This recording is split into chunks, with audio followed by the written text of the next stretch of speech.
पिछले पार्ट में हमने देखा कि क्रोम कुन की फैमिली को मॉन्स्टर मार देते हैं, तो वो डिसाइड करता है कि उसे एक एडवेंचरर बनना है और फिर उसे एक स्किल मिलती है। तो वो दो लोगों के साथ डंजन एक्सप्लोर करने निकल जाता है। उसकी स्किल रिवाइवल होती है, जो कि उसे मरने के बाद एक बार फिर से जिंदा कर सकती थी। डंजन में उसके साथ वाले लोग उसे धोखा दे देते हैं और मॉन्स्टर्स मिलकर उसे खा जाते हैं, पर उसकी स्किल रिवाइवल की वजह से वो वापस से जिंदा हो जाता है और जिंदा होने पर वो देखता है कि वो तो एक कंकाल जैसा मॉन्स्टर बन गया है। तो वो वापस से इंसान बनने के लिए लेवल अप करने के बारे में सोचता है और फिर एक एक करके बहुत से मॉन्स्टर्स को मारने लगता है, जिससे वो अपने लेवल कैप पर पहुंच जाता है और इवोल्व होने लगता है। और फिर वो इवोल्व होकर एक नई स्पीसीज घूल में चेंज हो जाता है। इस पार्ट की शुरुआत में हम देखते हैं कि उसके सामने एक चूहे जैसा मॉन्स्टर खड़ा होता है और वो उससे लड़ने के लिए तैयार खड़ा होता है। और फिर हमें उस मॉन्स्टर की स्टेटस विंडो दिखाई जाती है, स्पीसीज मॉन्स्टर रैट लेवल 5। तो क्रोम उस मॉन्स्टर पर अटैक कर देता है, लेकिन उसकी तलवार को वो रैट अपने हाथ से रोक लेता है। तो क्रोम सोचता है आखिरकार इसके पंजे कितने ज्यादा ताकतवर हैं, इससे लड़ने के लिए मेरी तलवार तो यूजलेस है। और तभी वो मॉन्स्टर रैट क्रोम पर अटैक कर देता है, जिससे क्रोम घिसटते हुए दूर जाकर रुकता है। और वो अपने मन में सोचता है अब मैं क्या करूं, इससे लड़ने का कोई ना कोई रास्ता तो निकालना ही होगा। और फिर वो अपनी तलवार को फेंक कर मॉन्स्टर रैट पर अटैक करता है, पर मॉन्स्टर रैट उस तलवार को अपने पंजे से रोक लेता है। और इस डिस्ट्रैक्शन का फायदा उठाकर क्रोम जल्दी से मॉन्स्टर रैट के पीछे चला जाता है और अपने पंजे से मॉन्स्टर रैट को चीर डालता है और उसे मारने के बाद कहता है ये मेरे हाथ ये किसी वेपन से कम नहीं है, इन्हें मैं आराम से वेपन की तरह यूज कर सकता हूँ।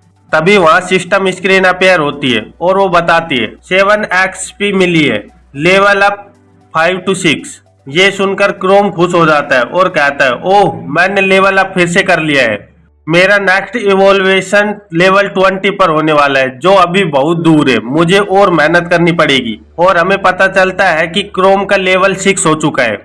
फिर क्रोम अपनी रीजनरेशन की पावर से अपने ऊपर लगे घावों को ठीक करने लगता है और उस स्किल से उसके घाव जल्दी से भर जाते हैं। तो वो उस मॉन्स्टर रैट की ओर देखकर सोचता है वैसे तो ये घूल की बॉडी मेरे लिए बहुत सही है, पर मुझे बहुत भूख क्यों लग रही है, क्या मुझे इसे खाना चाहिए। और वो उसकी बॉडी के पास बैठ जाता है और जानवरों की तरह उस मॉन्स्टर की बॉडी को खाने लगता है और सोचता है ये वैसे तो कुछ नहीं है, ये तो एक गंदा चूहा है, लेकिन मैं फिर भी अपने आप को नहीं रोक पा रहा हूँ। मैं धीरे धीरे और ज्यादा मॉन्स्टर बनता जा रहा हूँ, पर फिर भी मुझे ऐसा लग रहा है कि ये लाइफ स्टाइल फिर भी इंसानों जैसी है, कम से कम मैं खाना तो खा पा रहा हूँ। पहले तो मैं एक कंकाल था जो कुछ भी नहीं खा पाता था, अब इसमें कोई डाउट नहीं है कि मैं जल्दी ही इंसान बन जाऊंगा। अब बस मुझे इसे पूरी तरह खाकर खत्म करना है। और वो जानवरों की तरह उसे खाने लगता है। और फिर हमें कुछ दिन बाद का सीन दिखाया जाता है, जहाँ क्रोम एक ताकतवर मॉन्स्टर के सामने खड़ा होता है और हमें उसकी सिस्टम विंडो दिखाई जाती है और बताया जाता है ये मॉन्स्टर ओर्क है जिसका लेवल 14 है। तो क्रोम उसके सर पे एक घूसा मार के ही उसे खत्म कर देता है, जिससे उसको 33 XP मिलती है और उसका लेवल 13 से 14 हो जाता है। ये देखकर क्रोम बहुत खुश होता है और कहता है मैं बहुत स्पीड से लेवल अप कर रहा हूँ, ऐसे तो मैं जल्दी ही फिर से लेवल अप कर लूंगा, चलो एक बार और करते हैं। और फिर अपने आप को रीजनरेट करते हुए कहता है मैं बस अपनी रीजनरेशन स्किल की वजह से ही इतने खतरे उठा पा रहा हूँ, और ये भी मेरे लिए अच्छा है कि मुझे अब ज्यादा थकान महसूस नहीं होती, क्योंकि अब मैं एक अनडेड हूँ। और फिर अपनी सिस्टम स्क्रीन देखते हुए कहता है अब बस मुझे 6 लेवल और चाहिए, फिर मैं एक बार फिर से इवोल्व हो जाऊंगा। वैसे तो ऐसा करना रिस्की है, पर फिर भी मैं बहुत ही तेज हूँ और मैं अभी से ही जैसा मैं पहले था उससे तो ज्यादा स्ट्रोंग हो गया हूँ। पहले तो मैं सिर्फ लेवल 9 पर था। और अपनी सिस्टम स्क्रीन देखकर खुश होने लगता है और फिर एक दीवार के सहारे बैठते हुए सोचता है मैं बस यही चाहता हूँ कि मैं अगले इवोल्यूशन में और ज्यादा इंसान की तरह दिखूं। और फिर वो अपनी बहन को याद करने लगता है और सोचता है मैं तो बस ये सोच रहा हूँ कि अभी इस वक्त कमेला क्या कर रही होगी। बहुत समय पहले मैं उसी के साथ हंटिंग किया करता था, लेकिन पिछले कुछ सालों से वो सिर्फ मेरे से कुछ ही बातें की होगी। इसकी वजह मेरी स्किल थी, क्योंकि मैं प्रॉपरली काम नहीं कर पा रहा था और एक एडवेंचरर के तौर पर ज्यादा कमा भी नहीं पा रहा था और मेरे लिए कमेला को सपोर्ट करना बहुत कठिन होता जा रहा था। बट कमेला मेरे से अलग निकली और उसे एक मैजिक स्किल मिली जो कि एक एडवेंचरर बनने के लिए बिल्कुल सूटेबल होती है। और फिर हमें क्रोम के पुराने थॉट्स दिखाई देते हैं जहां वो अपनी बहन से कह रहा होता है, ओ तो तुम सी रैंक एडवेंचरर बन गई हो। तो कमेला उसे मुड़कर देखती है और वो हंसते हुए कहता है, ये तो बहुत अमेजिंग है, मैं तो इतने समय से डी रैंक पर ही अटका हुआ हूँ। तो कमेला उसे कहती है, तुम पागल हो, क्योंकि तुम्हारे जैसा कमजोर आदमी कभी एडवेंचरर नहीं बन सकता, पर फिर भी तुम रुक नहीं रहे हो। तुम अब बस क्यों नहीं करते? अगर तुम्हारे अंदर टैलेंट नहीं है तो तुम रुक क्यों नहीं जाते? और क्रोम सोचता है, एक यूजलेस बड़ा भाई और एक टैलेंटेड छोटी बहन। और फिर वो मुझे नीची नजरों से देखने लगी और अपना एडवेंचरर बनने का काम करने लगी और फिर हमारे बीच में कम और कम बातें होने लगी। और फिर मैंने घर जाना अवॉइड करने लगा क्योंकि वहां जाना बहुत ही ऑकवर्ड हो जाता था। और अब जब इतना समय बीत गया है तो क्या कमाइला मेरे बारे में सोच रही होगी कि आखिरकार मेरे साथ क्या हुआ है, और शायद हो सकता है कि वो बिल्कुल ही डिफरेंट हो। और अगर मैं इस तरह वापस से घर गया तो मैं पक्का ही वहां मार दिया जाऊंगा। और फिर वो कुछ बोलने की कोशिश करते हुए सोचता है, मैं अभी भी कुछ नहीं बोल पा रहा हूँ, और चिल्लाता है जिससे उसके मुंह से सिर्फ एक दो अक्षर ही बाहर निकलते हैं और वो थककर परेशान हो जाता है। और तभी उसे किसी की आवाज आती है, एक गोबलिन। तो वो जल्दी से छुपते हुए सोचता है, नहीं ये सही नहीं है। और फिर गुफा में देखता है कि वहां 3 लोग खड़े होते हैं और वो सोचता है, क्या यहाँ तो लोग आ गए हैं? और सिर्फ लोग ही नहीं, यहाँ तो मेरी छोटी बहन कमाइला भी है। ये डंजन सच में टाउन के बहुत करीब है, पर मैंने नहीं सोचा था कि हम इतनी जल्दी आमने सामने होंगे। अगर उन्होंने मुझे देख लिया तो मैं पक्का यहाँ मारा जाऊंगा। मुझे यहाँ से जल्दी ही निकलना होगा और ये देखना होगा कि वो मुझे नोटिस ना कर पाए। और वहां से चुपचाप निकलने की कोशिश करने लगता है। और फिर हमें इधर दिखाया जाता है कि कमाइला उस लड़के से कह रही होती है, क्या इसका क्या मतलब है कि हमारी सारी मेडिसिन खत्म हो गई है? तो वो लड़का सॉरी मांगते हुए कहता है, सॉरी, मुझे नहीं लगा था कि हम इतनी ज्यादा यूज कर पाएंगे। और कमाइला के साथ वाली लड़की कहती है, और हम वैसे भी इसे जल्दी से चेक नहीं कर पाते क्योंकि ये छोटी सी ही पोटली है। तो कमाइला उन्हें कहती है, ये तो बेसिक्स है, ये तो तुम्हें पता होना चाहिए कि हम अगर क्या करेंगे अगर हमें किसी मॉन्स्टर ने काट लिया तो वो लड़की कहती है, कम ऑन, ये बुरा नहीं है, हमने ऐसे बहुत से घाव डील किए हैं सिर्फ उन्हें साफ कर कर और थोड़ा से पोषण पीकर, तो तुम ज्यादा चिंता मत करो, हम वो आगे भी डील कर सकते हैं। तो कमाइला कहती है, रुको, सुनो एक बार, क्या तुम ऐसे किसी पर भरोसा कर सकते हो जो तुम्हें वापस ले जाने की प्रिपरेशन भी सीरियसली ना करे? तो वो लड़का गुस्से से कहता है, लेकिन हम ही वो लोग हैं जो तुम्हारे एक छोटे से नोटिस पर तुम्हें हेल्प करने यहाँ आ गए थे। तो कमाइला उसे गुस्से से कहती है, क्या तू अकेला ही इसके लिए रेस्पॉन्सिबल नहीं है ना? अगर हम अपनी जान खतरे में डाल रहे हैं तो उसमें कोई भी एक्सक्यूज नहीं होना चाहिए। और कमाइला को इतने गुस्से में देखकर वो लड़का भी घबराने लगता है। और इधर क्रोम उन्हें छुपकर देख रहा होता है और सोचता है, ये तो डंजन में भी वैसे ही बिहेव करती है जैसे मेरे साथ घर पे किया करती थी, इसे इतना भी ज्यादा कठोर होने की जरूरत नहीं है। और तभी उसका हाथ दीवार से लगता है जिससे एक आवाज हो जाती है। तो कहता है, शिट, ये क्या हो गया? और कमाइला और उसका ग्रुप भी उसे देख लेते हैं और कहते हैं, क्या एक मॉन्स्टर? और कमाइला जल्दी से अपनी मैजिक वैंड को पकड़ती है और एक मैजिक स्किल बनाते हुए कहती है, आइस एरो। ये कमाइला की मैजिक स्किल होती है, आइस मैजिक, जिसे देखकर क्रोम घबराने लगता है और वो देखता है कि उसके मैजिक से आइस के स्पीयर बनकर उसकी तरफ आ रहे होते हैं और उसको लग जाते हैं, जिससे उसका हाथ डैमेज हो जाता है। तो वो अपना हाथ पकड़कर उसे ठीक करने की कोशिश करने लगता है और वहां से भागने की कोशिश करता है। तो बाकी के लोग उसे देख लेते हैं और वो लड़का कहता है, ये तो बस एक गोल है। तो वो लड़की कहती है, वैसे तो ये ज्यादा स्ट्रोंग नहीं है लेकिन ये टफ जरूर है। और उन्हें अपने सामने देख क्रोम सोचता है, ओ नो, ये क्या हो गया? ये तो बहुत बुरा है। और यहीं इस चैप्टर का अंत हो जाता है। अगले चैप्टर की शुरुआत में हम देखते हैं कि क्रोम अपनी बहन और उन लोगों के सामने बैठा होता है और सोचता है क्या एडवेंचररों ने मुझे ढूंढ लिया है, और हमें बताया जाता है कि गोल अभी 14वें लेवल पर है। और क्रोम सोचता है और इन सब लोगों की हेड भी कमाइला को ही होना था क्या? तो कमाइला के साथ वाली लड़की कहती है गोल के अंदर हीलिंग स्किल्स होती हैं। उस लड़की का नाम लीना होता है जो लेवल 15 पर होती है।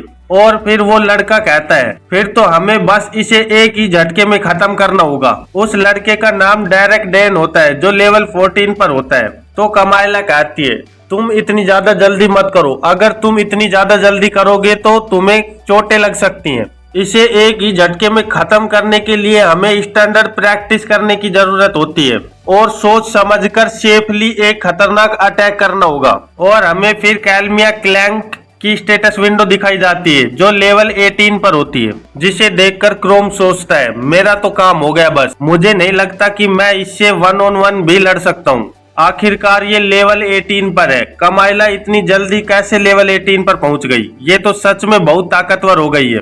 अब बस मेरे पास एक ही रास्ता है, मुझे तो बस एक मौका चाहिए यहाँ से भागकर निकलने का। तभी डैरन अपनी तलवार से फ्लेम निकालते हुए कहता है मैं इसे अपनी स्किल से एक ही झटके में खत्म कर दूंगा, और स्कॉर्चिंग स्लैश टेक्निक का यूज करके क्रोम पर अटैक कर देता है। तो क्रोम सोचता है ये एक ऐसी स्किल है जिससे तुम्हारे वेपन में आग लग जाती है और वो और ज्यादा खतरनाक बन जाता है। और तभी क्रोम देखता है कि लीना भी उस पर अटैक करने के लिए आगे बढ़ गई है और वो अपनी स्किल लाइट बॉडी का यूज करके जल्दी से उसके सामने आ जाती है। तो क्रोम उसे देखकर सोचता है क्या इतनी तेज, ये तो बहुत ज्यादा फास्ट है। और वो लीना के अटैक को अपने हाथ से रोकता है और डैरन की तलवार को देखते हुए सोचता है मुझे इसके एक भी वार को नहीं टच होने देना है, नहीं तो मैं एक ही झटके में खत्म हो सकता हूँ। और ये लड़की की स्किल्स की वजह से ये भी बहुत फास्ट हो गई है और मैं इसके अटैक्स को ज्यादा देर डोज नहीं कर पाऊंगा, पर मेरे पास कोई और रास्ता भी नहीं है, मुझे इसे डोज करना ही होगा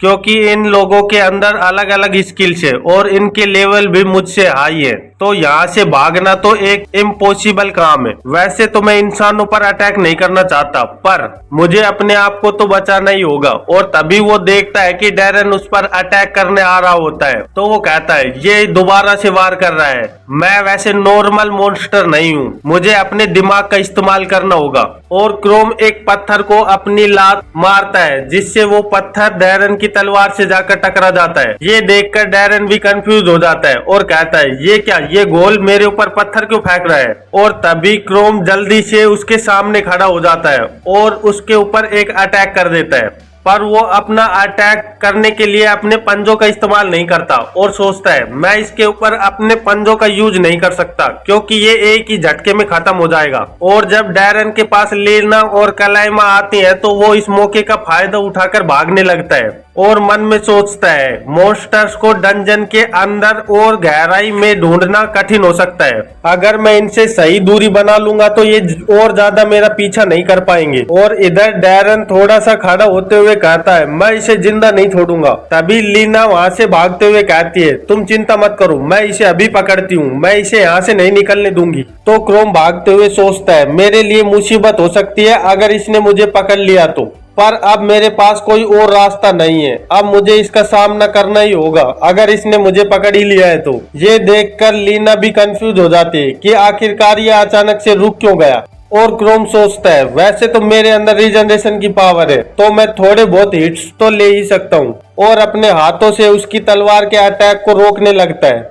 और हम देखते हैं कि वो अपनी पूरी ताकत लगाकर उसकी तलवार को पकड़कर दूर झटक देता है जिससे उसकी तलवार डंजन के ऊपर जाकर दीवार में लग जाती है। और अपनी तलवार को अपने से दूर होते देख लीना कहती है क्या मेरा वेपन? और क्रोम मुस्कुराते हुए सोचता है मैंने इसे सरप्राइज कर दिया क्योंकि ये तो तुम सोच भी नहीं सकते कि एक अनडेड आखिर में प्लान भी बना सकता है। तभी कलाइमा की आवाज आती है आई शैरो, और ये सुनकर क्रोम घबरा जाता है और कहता है शिट, ये तो फिर से आ गई है, अब मैं इसका क्या करूं? और तभी वो देखता है कि कलाइमा अपनी शील्ड को बनाकर उसके ऊपर आइस स्पेयर से अटैक कर देती है जो सीधे जाकर क्रोम के पैरों में लगते हैं और उसकी खाल वहां से कट जाती है। तो क्रोम सोचता है इसने सारे के सारे अटैक मेरे पैर पर किए हैं, और पैर पर चोट लगने की वजह से क्रोम वही नीचे गिर जाता है। तो लीना कहती है जैसा कि हमने आइस प्रिंसेस कलाइमा से एक्सेप्ट किया था, उन्होंने ऐसा ही किया और एक झटके में इसे रोक दिया। तो डैरन कहता है मैं तो इसे खुद अपने हाथों से मारना चाहता था ताकि मैं थोड़ा लेवल अप कर पाऊं।